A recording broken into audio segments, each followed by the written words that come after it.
कि 100% इथेनॉल, कि 100% इथेनॉल। एक सीधा सवाल, हम लोग कब तक हर सरकारी दावे को भगवान का वरदान मानकर अपना कटवाते रहेंगे? टीवी खोलो या सोशल मीडिया, हर जगह एक ही रट, इथेनॉल इथेनॉल, ग्रीन एनर्जी और आत्मनिर्भर भारत। हमें ऐसा चमकीला चश्मा पहना दिया गया है कि हम सच देखना ही नहीं चाहते। हमारे माननीय परिवहन मंत्री नितिन गडकरी जी 60% इथेनॉल, 40% बिजली, उसका अगर एवरेज पकड़ा जाएगा तो 15 रुपए लीटर पकड़ा जाएगा तो जिस इथेनॉल पॉलिसी का ढोल पीट रहे हैं उसकी असली कीमत आप और हम अपनी जेब से चुका रहे हैं। आप अपनी खून पसीने की कमाई, लाखों का टैक्स देकर गाड़ी खरीदते हो और जैसे ही आप पेट्रोल पंप से तेल डलवा कर निकलते हो, आपकी गाड़ी के इंजन में एक धीमा तेजाब अपना काम करता है। गाड़ी चलते चलते अचानक मिसफायर मारती है, फ्यूल पंप जवाब दे देता है और जब आप सर्विस सेंटर पहुंचते हो तो मैकेनिक हाथ खड़े कर देता है, सर इंजन अंदर से जल गया है, वारंटी नहीं मिलेगी। तो इसका वारंटी कवर कौन करेगा ये बताइए? नितिन गडकरी करेंगे, भारत सरकार करेगा, आप लोग कीजिएगा या कस्टमर करेगा? अगर ये कोटा तो करेगी नहीं, ऐसा क्या कोटा तो करेगी नहीं, डीलरशिप नहीं करेगी। और सबसे बड़ा स्कैम जानते हो क्या है?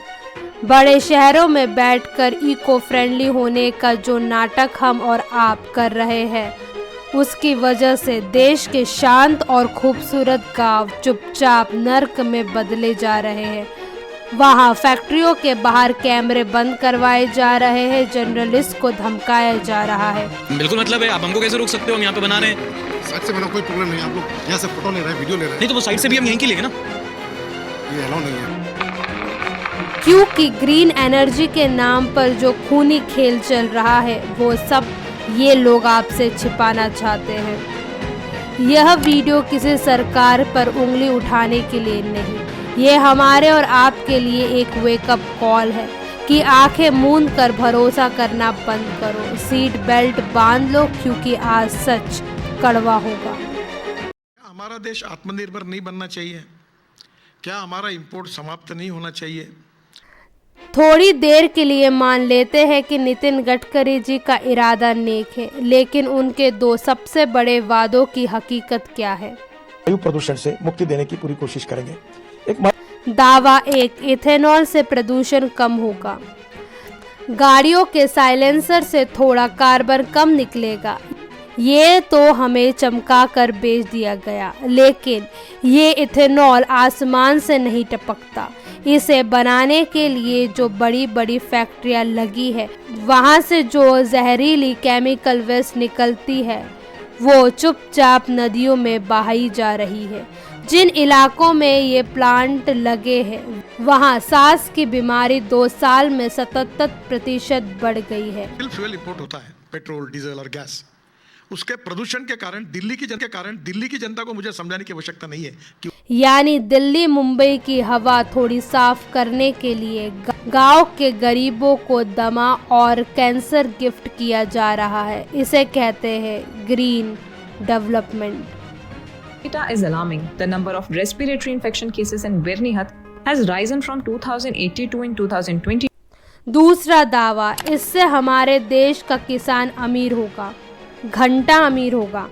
इथेनॉल गन्ने और खराब अनाज से बनता है। इसका सीधा और मोटा फायदा छोटे या आम किसान को नहीं, बल्कि देश के उन बड़ी चीनी मिलों और डिस्टिलरी कॉरपोरेट्स के अरबपति मालिकों को हो रहा है जो भारी राजनीति रसूख रखते हैं।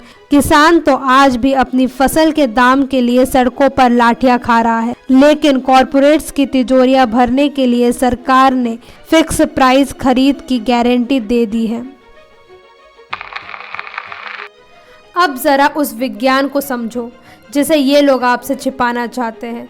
इथेनॉल की एक गंदी आदत होती है, यह हाइड्रोस्कोपिक होता है, मतलब इसे पानी से बेहद प्यार है। यह हवा की नमी को स्पॉन्ज की तरह सोख लेता है। जैसे ही आपकी गाड़ी किसी उमस वाले मौसम में चलती है या खड़ी होती है, टैंक के अंदर का इथेनॉल मॉइस्चर को खींच लेता है और जब पानी की मात्रा बढ़ती है तो होता है फेज सेपरेशन। इथेनॉल पेट्रोल को धोखा देकर पानी के साथ नीचे बैठ जाता है और एक तेजाबी कचरा बन जाता है। यह एसिडिक कचरा जब आपकी गाड़ी के फ्यूल पंप और इंजेक्टर्स में दौड़ता है तो रबर को गला देता है और मेटल पार्टिकल्स में जंग लगा देता है। साल 2023 से पहले बनी देश की करोड़ों गाड़ियां इस तेजाब को झेलने के लिए बनी ही नहीं है। और सबसे बड़ा धोखा ये है कि कंपनियों ने साफ कह दिया है कि इथेनॉल की वजह से अगर आपकी गाड़ी का इंजन फेल होगा तो हम वारंटी का 1 रुपया नहीं देंगे। यानी पॉलिसी की वाहवाही सरकार लूटे और रिपेयरिंग का हजारों का बिल आप अपनी जेब से चुकाए। कस्टमर की कोई गलती है? सर आपकी गलती नहीं है। ये सिर्फ पहली गाड़ी है या और भी गाड़ी में पहली प्रॉब्लम? गाड़ी आया बहुत हमारे पास जिसमें सेम प्रॉब्लम आया हुआ था। सेम प्रॉब्लम है। कौन कौन सी? तो भाई हम लोग कहां से चलेंगे बताओ ना। नया गाड़ी है, टोयोटा का इतना रिलायबल गाड़ी होता है, क्या करें हम लोग? जब भी सवाल उठाओ तो ये लोग ब्राजील का उदाहरण देने लगते हैं। वहाँ तो गाड़ियाँ 100% इथेनॉल पर चलती हैं। आधा सच बताना बंद करो। ब्राज़ील ने इस सिस्टम को लागू करने के लिए पूरे 40 साल से भी ज़्यादा दिए हैं। उन्होंने पहले अपना इंफ्रास्ट्रक्चर सुधारा और स्क्रैच से फ्लेक्स फ्यूल इंजन बनाए और जनता को चॉइस दी। पर हमारे यहाँ क्या चल रहा है? अभी देश का आम नागरिक E20 के झटके से संभल भी नहीं पाया कि सरकार ने E22, E25 और E30 के रोड मैप और कंपनियों को डिस्काउंट देना शुरू कर दिया। और सबसे अजीब बात यह है कि देश की सबसे बड़ी रिसर्च संस्था automotive research association of India अभी इस बात पर स्टडी ही कर रहा है कि इंजन पर E25 का लॉन्ग टर्म इम्पैक्ट क्या होगा। जब आपकी अपनी सरकारी टेस्टिंग बॉडी अभी डेटा कलेक्ट ही कर रही है तो कानून रूपरेखा तैयार करने की इतनी अधिक जल्दी क्या है? क्या हम लोग सरकार के लिए सिर्फ रियल टाइम बेटा टेस्टिंग यानी लैब के चूहे बनकर रह गए हैं और हम लोग चुपचाप ये तानाशाही देख रहे हैं? अब उस कड़वे सच पर आते हैं जहां कॉरपोरेट साठगांठ का सबसे बड़ा खेल शुरू होता है, जिसे मेन स्ट्रीम मीडिया छूने से भी डरता है। जब ट्रांसपोर्ट मिनिस्टर नितिन गडकरी जी हर मन से इथेनॉल और बायोफ्यूल को पूरे देश का भविष्य बताते हैं तो एक जागरूक नागरिक के तौर पर हमें यह भी देखना होगा कि इस फ्यूचरिस्टिक बिजनेस के पीछे असली खिलाड़ी कौन है। अगर आप पब्लिक डोमेन में मौजूद क्रेडिबल कॉरपोरेट रिकॉर्ड्स और मीडिया रिपोर्ट्स उठाकर देखें तो आपको पता चलेगा कि गडकरी जी का अपना परिवार यानी उनके बेटे निखिल गडकरी और सारन गडकरी सालों से पुतिन ग्रुप और बायोफ्यूल पावर और शुगर मैन्युफैक्चरिंग से जुड़ी कंपनियों के मैनेजमेंट और प्रमोटर ग्रुप का हिस्सा रहे हैं। एक तरफ आपके पिता देश के ट्रांसपोर्ट मिनिस्टर हैं जो ऐसी पॉलिसी बनाते हैं जिससे पूरे भारत में पेट्रोल में ज़बरदस्ती इथेनॉल मिलाना माइनेटरी कर दिया जाता है। दूसरी तरफ इथेनॉल बनाने वाली चीनी मिलों और डिस्टिलरीज को सरकार ने भारी टैक्स डिस्काउंट, सब्सिडी और फिक्स प्राइस पर 100% खरीद की गारंटी मिलती है। हम यहाँ किसी पर व्यक्तिगत भ्रष्टाचार का कोई आरोप नहीं लगा रहे।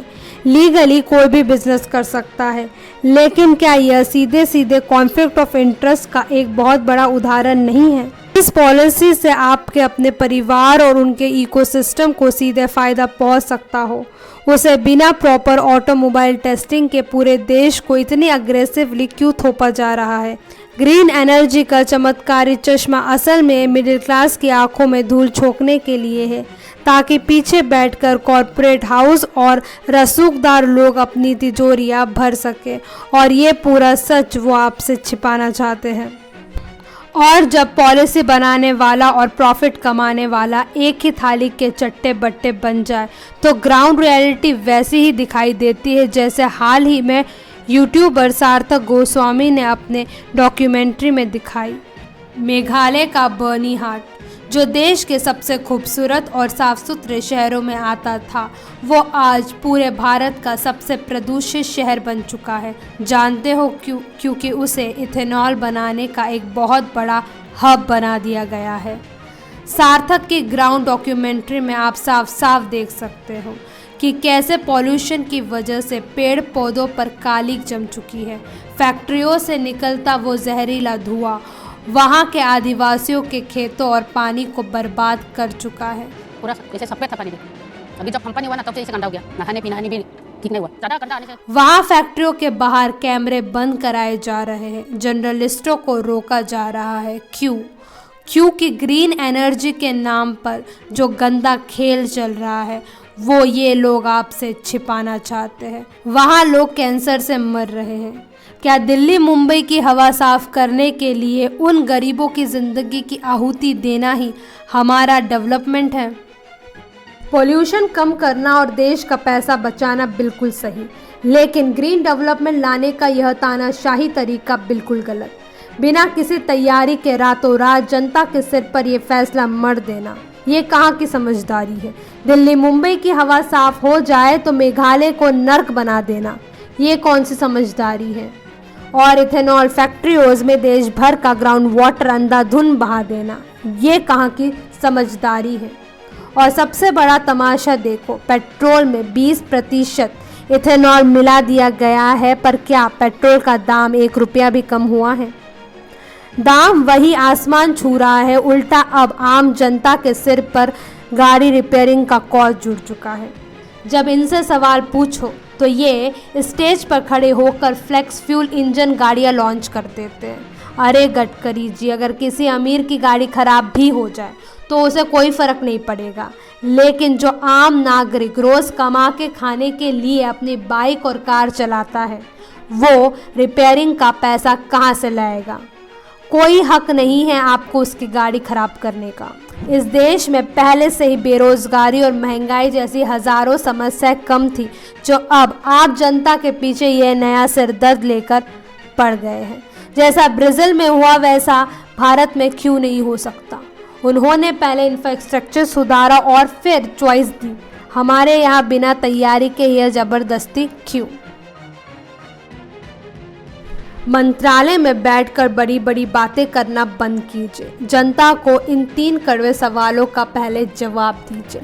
पहला सवाल, जिन लोगों के पास 2023 से पहले की गाड़ियां हैं और इस फ्यूल के वजह से उनकी गाड़ी को कुछ भी होता है तो उनके नुकसान की भरपाई कौन करेगा? क्या सरकार मुआवजा देगी?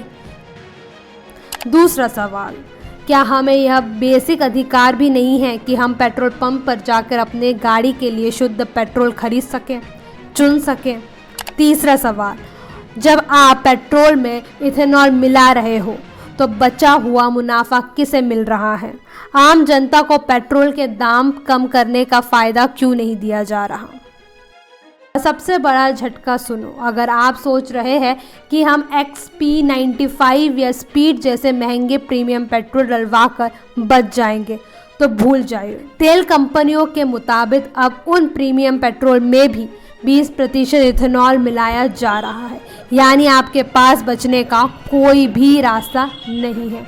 या तो आप अपनी गाड़ी का इंजन खराब करने के लिए तैयार हो जाइए या फिर XP100 जैसे इतने महंगे तेल डलवाओ जो आम आदमी की औकात से बाहर है। कॉरपोरेट्स और सिस्टम ने मिलकर मिडिल क्लास को एक ऐसे चक्रव्यूह में फंसा दिया है जहां से निकलने का कोई रास्ता नहीं है। ग्रीन एनर्जी के नाम पर फैलाया जा रहा ये धंधा अब बंद होना चाहिए। क्या आपकी गाड़ी में भी इस घटिया पेट्रोल की वजह से कोई समस्या आई है? नीचे कमेंट में अपना गुस्सा जाहिर करो और आवाज़ उठाओ और इस वीडियो को आग की तरह शेयर करो ताकि सच हर गाड़ी मालिक तक पहुँचे। जय हिंद।